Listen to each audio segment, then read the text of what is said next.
TRS party ఈ రాష్ట్ర రాజకీయ చరిత్రలో ఉండదు. శపథాబద్ధంగా మీ మీద నమ్మకంతో చెప్తా ఉన్నాను.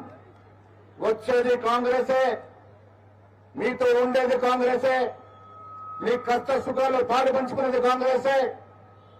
ముఖ్యమంత్రి రేవంత్ రెడ్డి గారు మేము నిరంతరం మీకోసమే పనిచేస్తామని మాట ఈ పాదయాత్ర సాక్షిగా చెబుతూ మీ అందరికి కూడా ఇక్కడికి వచ్చి మా పాదయాత్రలో పాలు పంచుకొని మా అందరిని ఆశీర్వదించినందుకు పరిగి రంగారెడ్డి ఉమారెడ్డి రంగారెడ్డి జిల్లా నుంచి వచ్చిన మిత్రులందరికీ కూడా కాంగ్రెస్ పార్టీ తరఫున ధన్యవాదాలు తెలియజేస్తూ నిన్న ముఖ్యమంత్రి తెలిసినప్పుడు పాదయాత్ర నా అభినందనలు కూడా తెలియజేస్తున్నా చెప్పినందుకు వారి ద్వారా కూడా వారి అభినందనలు కూడా తెలియజేస్తూ మీ అందరి నుంచి సెలవు తీసుకుంటా ఉన్నాను.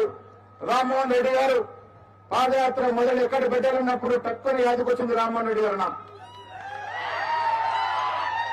2 సార్లు మంచి ప్రజాబలంతో తెలిసిన నాయకుడిగా, మీ అందరితో సత్సంబంధం నాయకుడిగా ఇక్కడ పాదయాత్ర మొదలు పెడితే మొదటి పాదయాత్ర విజయవంతమైన నమ్మకంతో రామ్మోహన్ రెడ్డి గారికి బాధ్యత అప్పచెప్పడం జరిగింది. ఈ యాత్ర నిరంతరం సాగుద్ది. ఈ యాత్ర స్థానిక సంస్థల ఎన్నికల కోసమో ఇంకేస్ కోసమో కాదు.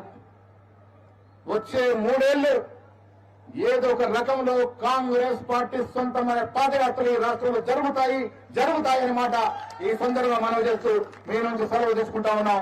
జై హింద్, జై కాంగ్రెస్, జై జై కాంగ్రెస్. Thank you.